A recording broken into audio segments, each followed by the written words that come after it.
a little clearer insight than some of our other brethren in the faith. So this is really interesting.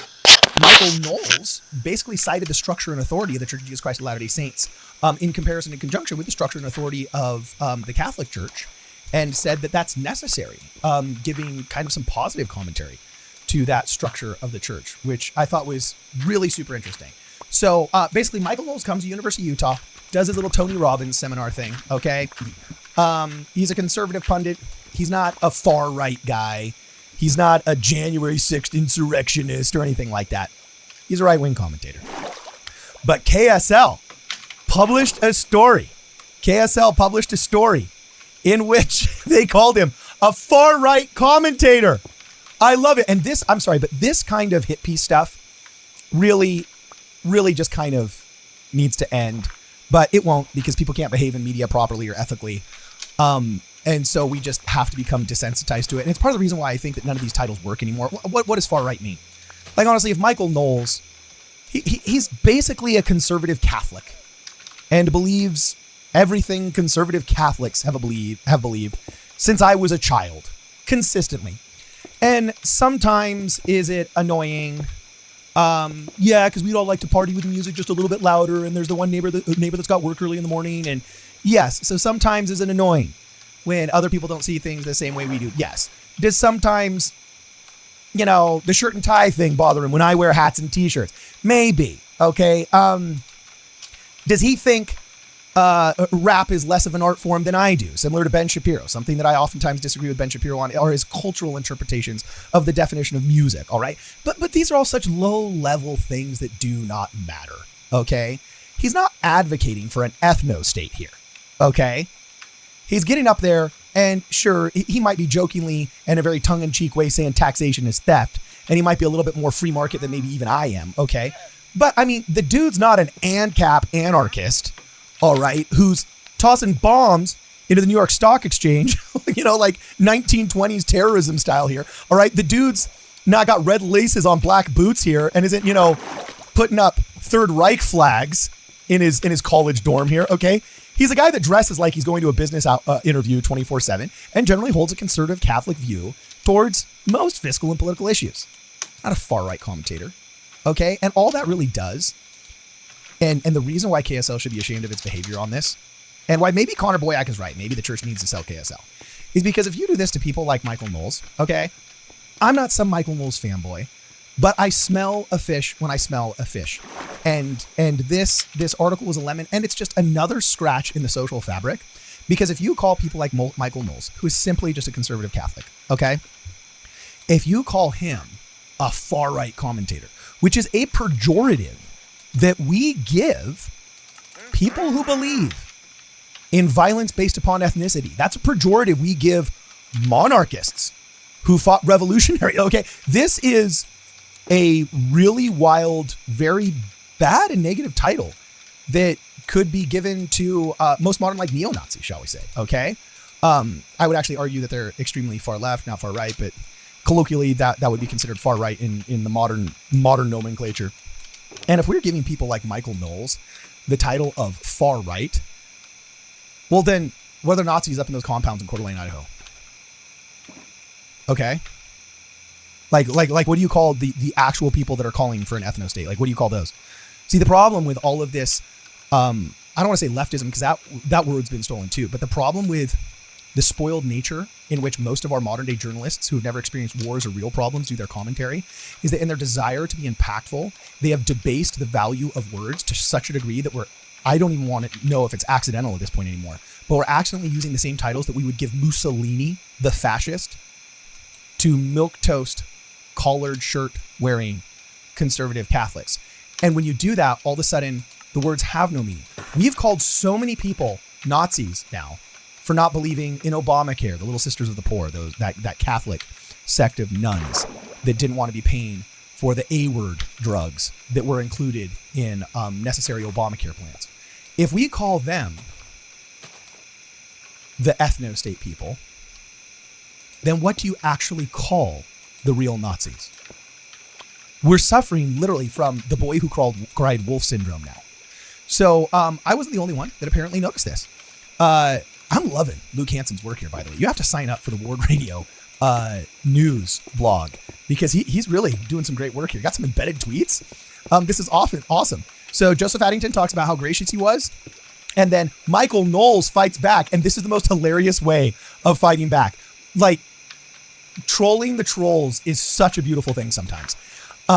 Michael Knowles says, when I first saw it, I actually hadn't realized KSL was affiliated with the LDS Church. That does make it especially strange, although these days the left seems to have its tentacles even in the conservative religious institutions, which is actually very true. And I would say sometimes the Deseret News and KSL, I think there's plenty of woke-scold leftists in those institutions, but even the adults in the room that should be playing the role of adult in the room and being editor, and I'm not saying leaning right, I'm saying just, keeping it PC in the middle, okay? The people that should be the adults in the room have been so bullied. Actually, I shouldn't say bullied, because they're just weak. They're just so weak, okay, that they will bend over so backwards for the feminists and the LGBTQ lobby and the woke scolds and the cry bullies. They'll bend over so far backwards trying to make these people feel included and welcome and so on and so forth, that they will end up just parroting the talking points themselves and engaging in the hit pieces on behalf of the woke scolds while supposedly not being one, okay? And that looks like that might have been what happened here. And so Michael Knowles posts this, retweet from Mike Lee saying, I wonder if KSL can define far right for us. Yeah, that's true. And has it yet to define far left? Just questions to ask here in the name of civility. And this is where it gets awesome. Michael Knowles straight up posts the proclamation of the family. Michael Knowles straight up posts the proclamation of the family and says, I'm no expert on LDS theology, but as far as politics go, I agree with every single political prescription in this document. Does that make me far right, end quote? LDS, far right, in quotes, or KSL.com, far left, and out of step with its putative church? That is so funny. And at the end of the day, Michael Knowles just showed the glaring blind spot of all of this cruel progma. And I don't mean Mormons or members of the Church of Jesus Christ of Latter-day Saints who happen to be progressive and left-leaning, because there's room for that. There's room for what some people call the social gospel. There's room for very left-leaning ideas in terms of economics and how we order our society and so on and so forth within the bounds of Christianity that should be considered. But the difference between members of the church who happen to be progressive and progmos, as they're called, is the priority.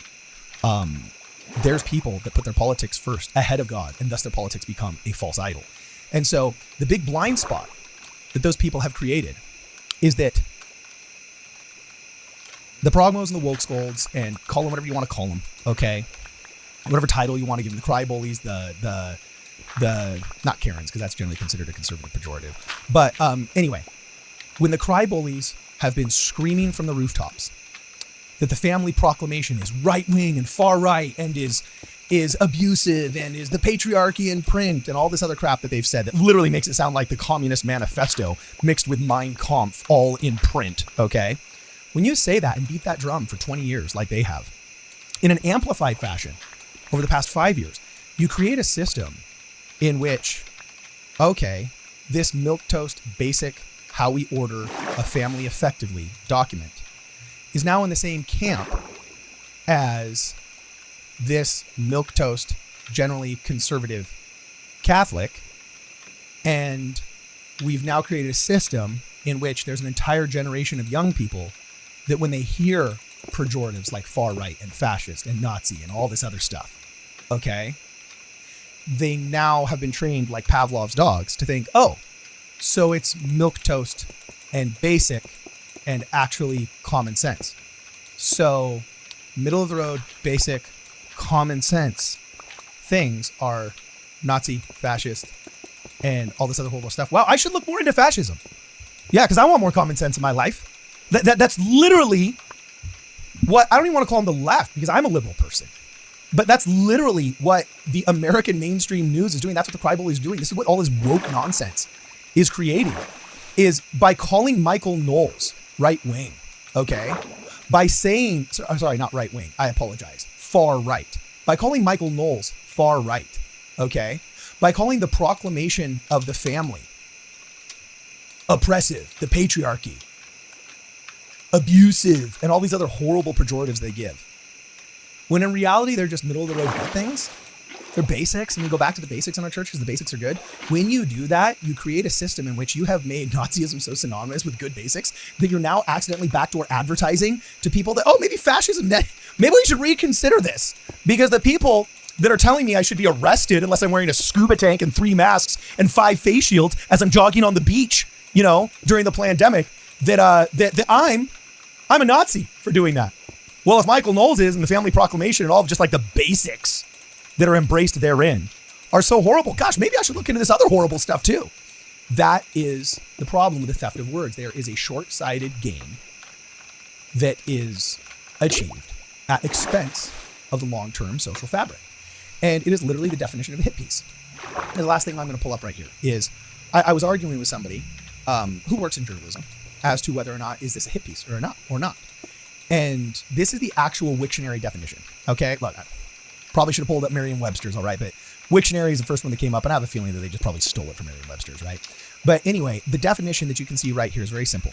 In journalism, a published article or post aiming to sway public opinion, especially by presenting false or biased information in a way that appears objective and truthful. That is literally the definition of what KSL did right here. They attempted to sway their audience and their audience's opinion about Michael Knowles, somebody that most of these people have probably never met before. Okay? Utah isn't a predominantly Catholic state, all right? And I wouldn't even necessarily call it predominantly conservative now either. Seeing everything I see flying into Salt Lake City is any kind of indicator of the ethos of the rest of the state. But anyway, when you're trying to sway the opinion of your audience, who depends on you to give objective analysis, and you call milquetoast just basic shirt and tie wearing conservative pundits, Catholic pundits, when you call them far right, you've made it now so that you have no words to call the truly far right, and you accidentally give them a pass. So I think this is a bad news move by KSL. I think whatever silly person was trying to score points or get internet clout by having put another hit piece out on Michael Knowles, I think their editor really needs to sit them down, okay? It looks like it's Peter Johnston is the name of the reporter, okay? I think he really needs to reconsider how he classifies things. Maybe this was his mistake. Maybe he didn't do his due diligence. All of us believe in redemption. All of us need the atonement of Christ. All of us need a mulligan every once in a while. Who knows? Hopefully this was just something where he needed a mulligan. But let me tell you, this editor let something through that was completely bogus. And this does damage to the brand and now makes it so here's just another example of a reason why I shouldn't trust KSL. All right. I read KSL when I was in college at BYU. Their classifieds were cool. They seemed mainstream enough to be trustworthy. But after this, I'm like, come on. If you're going to be saying this about Michael Knowles, do you know how many times I get called far right? And it's absolutely absurd. So anyway, let us know what you guys think. Does Michael Knowles deserve what he gets? Is he truly the definition of far right? I actually have a question for any of my liberal viewers, because I know there's a lot of people that watch my channel that are actually more of the left-leaning persuasion. And I would be curious, can you answer Mike Lee's question of define far right?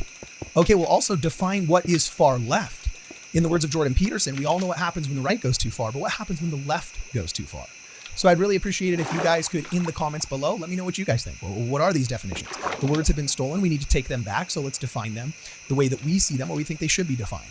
Either way, if you haven't signed up yet for the Ward Radio News blog, please make sure that you check us out at wardradio.com and you put your email in the newsletter bar as well. At the bottom of the homepage, we also have a weekly newsletter that goes out that I'm sure you guys are going to enjoy as well. So either way, let us know what you guys think in the comments below. And as always, for this and more, please check us out at wardradio.com. This is going to be the best day ever. This is going to be the best day ever. Wake up, top of the morning. The bacon is crispy, the coffee is pouring. My meditation is peeling an orange. The bank says I'm already scoring.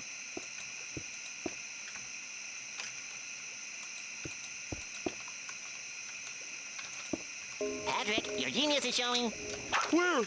While 90s kids swear by their era being the golden age of Nicktoons, those of us who grew up in the 2000s have no shortage of memorable shows to look back on. But looking back, there were a lot of jokes that flew right over our heads as kids. I'm Keefe Nosy with Wicked Binge, and these are 2000s Nicktoon adult jokes, cleanest to dirtiest. By the way, we're going to end with SpongeBob SquarePants because there's a lot of risque stuff happening down in Bikini Bottom. First, let's grant everybody's wish and start with the Fairly Odd Parents. Cosmo and Wanda's godchild. Cosmo and Wanda's former godchild, Marianne, was found in the Hall of Infamy in their fishbowl castle. The reason? You abused our magic, took out Archduke Ferdinand, and plunged the world into World War I! This implies that world conflicts are canon to the Fairly Odd Parents universe. Timmy, you could have been doing a lot more to help. My dreams were shattered years ago. When Timmy accidentally steps on his father's tiny box of dreams, he reassures his child that his dreams were already shattered years ago. How many years ago? How old are you? You know whose dreams weren't shattered? Dinklebird! Tickling the cha-chas. Cosmo apparently enjoys exploring his feminine fashion side. In the episode Anchors Away, he wears a skirt and comments on how the breeze tickles his cha-chas. Timmy, the breeze tickles my cha-chas! Male genitals are the implied joke here, but then you remember that Cosmo can also canonically get pregnant, so it might be more mysterious than we think. Nuts. Of course, given the fact that Timmy is a part of the Squirrely Scouts, it stands to reason that plenty of puns using the word nuts can be observed. I love big nuts! Let me blow your mind right now. Timmy's dad actually says, "These nuts." Timmy, I love these nuts! Got him! In one part, Timmy's dad comments that it's hard to keep nuts in your mouth when you're crying. This episode is also called Who's Your Daddy, so it's just trying to be weird. Nuts. Oldest pun in the book, literally. When Tom Sawyer steals Cosmo and Wanda's magic wands, Timmy worries over what humorous yet terrifying alterations he could make to the universe. He could turn gravity into gravy, or planets into plants, or Uranus into... Oh my gosh, we gotta stop him! therapy. When Timmy's dad is talking to a puppet version of his mom, Timmy's mature enough to understand how weird it is. Oh, sure, take his side. So weird that therapy won't ever help. No amount of therapy will ever make this moment okay. Under the Bed Monthly magazine, Timmy desperately wants the legendary toy known as Flipsy, so Cosmo and Wanda give him a magic copy machine that can bring images to life. That said, the ad for his wanted toy was in a magazine called Under the Bed Monthly, and considering the types of magazines you usually find under the bed, let's just be glad that Timmy's just interested in backflipping puppy toys right now. Croc Blocked. Yeah, this is the actual title of an episode, Croc Blocked. Like, they literally just added a letter to You know what, I respect the audacity. Maybe some dreams need to be broken. If you're one of the 3 people on the planet who still watch the series after Sparky was added, you might remember a concerning comment from Timmy's dad, leader of the Squirrely Scouts. When Timmy protests their usually deadly annual camping trip, his dad responds that it's tradition. Besides, if I drive a group of boys to the movies in this outfit, they'll arrest me. His certainty makes you wonder, has he done this before? Mr. and Mrs. Turner's bedroom life. Well, apparently something he hasn't done before is get a little more experimental in the bedroom with his wife. When he gives her a blindfold as an anniversary gift, she comments that she's wanted one for years. It's a blindfold! Oh, I've always wanted one. And something tells us they aren't just looking to get a piñata. Mr. Turner's wife is a freak. On that note, Timmy's mom had it going on. Tells us they aren't just looking to get a piñata. Mr. Turner's wife is a freak. On that note, Timmy's mom had it going on. On the topic of Timmy's mom, we can't skip over the episode where she decides to show Timmy her old swimsuit. Look, my old swimsuit still fits. Good for you, Mrs. Turner, but Timmy might need therapy. Her old swimsuit. Look, my old swimsuit still fits. Good for you, Mrs. Turner, but Timmy might need therapy after that. Cosmo had it going on? Well, maybe not, but on the topic of Timmy's mom's curves, let's not forget that time Cosmo literally got a boob job. Shame on you, Timmy. In the special episode Information Stupor Highway, Timmy gets back at Crocker by sending a picture of him in a red dress to every computer in the world. Although it does make me feel pretty. Oh well, at least no one can see this. Timmy's dad sees this and comments, You're not supposed to be on those kinds of websites. But that's my teacher. the bad parenting test. Timmy's parents are watching Dr. Bill's show on how to become better parents. If this isn't bizarre enough, his oddly dad sees this and comments, You're not supposed to be on those kinds of websites. But that's my teacher. the bad parenting test. Timmy's parents are watching Dr. Bill's show on how to become better parents. If this isn't bizarre enough, his oddly specific criteria for bad parents are whether or not their child spends time in their room with a bunch of paper towels saying, don't bother me. I'm just gonna take these paper towels up to my room alone, so don't bother me. Yeah, that's, I mean, at least he's cleaning up afterwards, I guess. The toy. Okay, there's literally a 0% chance they didn't know what they were doing here. When Timmy and Poof are taking a bath, one of the toys is shaped like this. Really? And just in case you think there's plausible deniability, it shoots toothpaste on Timmy's face. What? Why?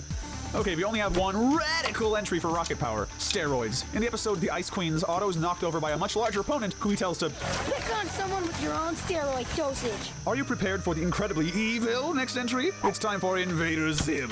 A quick jab at the execs. It's no secret that Invader Zim was far from Nickelodeon's favorite cartoon to promote. In the Christmas special, The Most Horrible Xmas Ever, show creator Jonan Vasquez got a little bit of clever payback when a child critiqued the Robot Snowman narrator's story for its logical fallacies.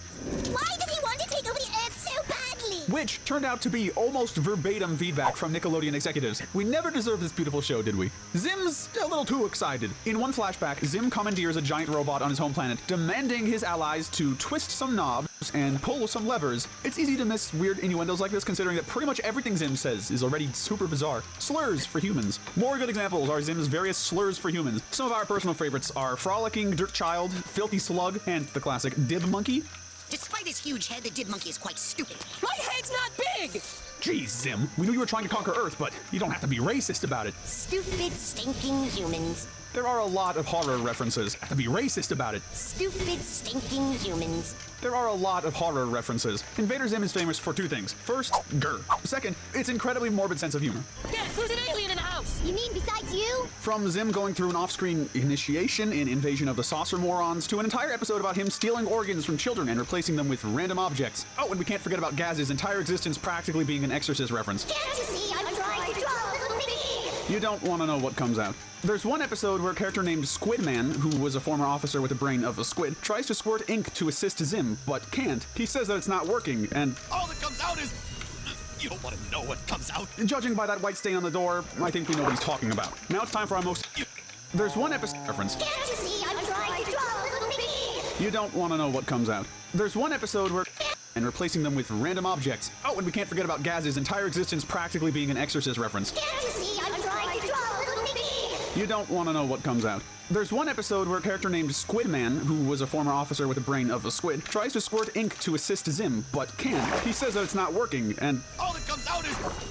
You don't want to know what comes out. judging by that white stain on the door, I think we know what he's talking about. Now it's time for our most intellectual show yet, The Adventures of Jimmy Neutron, Boy Genius. Bolbi Stroganovsky. Among the weirdest characters in Jimmy Neutron is Bolbi Stroganovsky, who's more of a product of his time than anything else. A burger, fries, and shake kebab. I'm just saying, a guy who's basically a bunch of weird foreign stereotypes in a blender being called an unknown species by a literal alien might not fly by today's standards. Regardless of the ethics, you can't deny that the slap, slap, slap, clap, clap, clap song is a masterpiece like no other. Slap, slap, slap, clap, clap, clap. Many brains, few morals. It's easy to forget for a kid's show. Jimmy Neutron had very few morally upright characters. Even Jimmy himself wasn't safe from this, given how many times his inventions nearly destroyed the world or even qualified as crimes against humanity. Remember the episode where he made Sheen a literal megamind god of destruction? You dare to order me? Carl's interest in Jimmy's mom. If there's one running gag in Jimmy Neutron that everyone remembers, it has to be Carl Weezer's constant infatuation with Jimmy's mom, Judy Neutron. It can be as innocent as serenading her after throwing a brick through her window, or as downright creepy as having her shrunk down and put in a jar. Hi, Mrs. Neutron. Those of us who have had our minds completely destroyed by meme culture are probably more disturbed by the latter. An interesting sponsor. In the special episode Win, Lose, and Kaboom, host Meldar shouts out his sponsor, which happens to be Tentacle lubricant. Seems like someone's been watching the more unsavory types of anime, or some really weird SpongeBob SquarePants fanfiction. I won't judge. Hugh and Judy in general. Refreshingly enough, Hugh and Judy Neutron are actually a rare victory as far as cartoon parents go. They're genuinely supportive, mostly responsible people who love their son and each other. And believe me, they really love each other. Hugh, you're so shiny. Yeah, you like what you see, baby? One of those games. There's one scene in particular where they allude to one of those special games, one that involves Hugh wearing spandex. I get it. You want to play one of those special games, eh? Hey, whatever keeps things exciting for you two. The banana. And of course, we can't forget Hugh's famous line from his long-winded story. Once when I was 7 years old, I sat on a banana, and of course, that changed my life. Maybe Timmy can give Jimmy a reference to his therapist. But let's very quickly move on to my life as a teenage robot. Sex education. If having a chalkboard with birds plus bees equals baby written and drawn on it weren't suggestive enough, the teacher in this semi-aquatic classroom tells her class to open up to page 69. Any subtlety that could have been there is long gone. Okay, we're going. Be written and drawn on it weren't suggestive enough. The teacher in this semi-aquatic classroom tells her class to open up to page 69. Any subtlety that could have been there is long gone. Okay, we're going ghost for our next entry, Butch Hartman's second most famous cartoon, Danny Phantom. Fun at the dance? In one episode, Sam is transformed into a giant phantom dragon, forcing Danny to take her down, and forcing Sam into a not-so-fun hangover of sorts. Wow.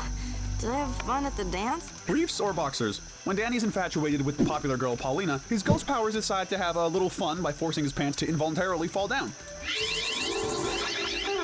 Thankfully, Paulina actually likes his undies, so he leaves with a date and not on an offender registry. Danny Phantom, animal rights warrior, Danny manages to single-handedly save the purple-backed gorilla from going extinct when he discovers that one of the two remaining of the species is a woman. That's oh my gosh.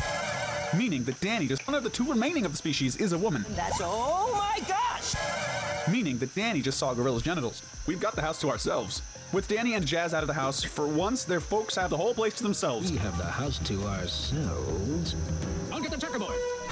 When Jack observes this, Maddie is immediately intrigued until he runs off to get checkerboard, much to her disappointment. On a side note, the moms and dads in 2000s cartoons seemed to have the healthiest relationships with each other. Yeah, Dash called Danny this. Cartoons have always had some bizarre, usually silly insults thrown around by bully characters, but Dash takes it one step further in one episode where he calls Danny a twink. I don't know, maybe Dash is struggling with some ghosts of his own. Now that twink is out of the way. Tucker Foley, wannabe Casanova. Danny's buddy Tucker is always trying to get with the ladies, and this, of course, leads to the geek being embarrassed quite often by the ensuing rejections. That may be the hottest geek I've ever laid eyes on. One of the most memorable examples was the time he asked a delivery driver what she could do after hours. Just sign the voucher, sir. And let's not forget the time he wore a mistletoe hat to get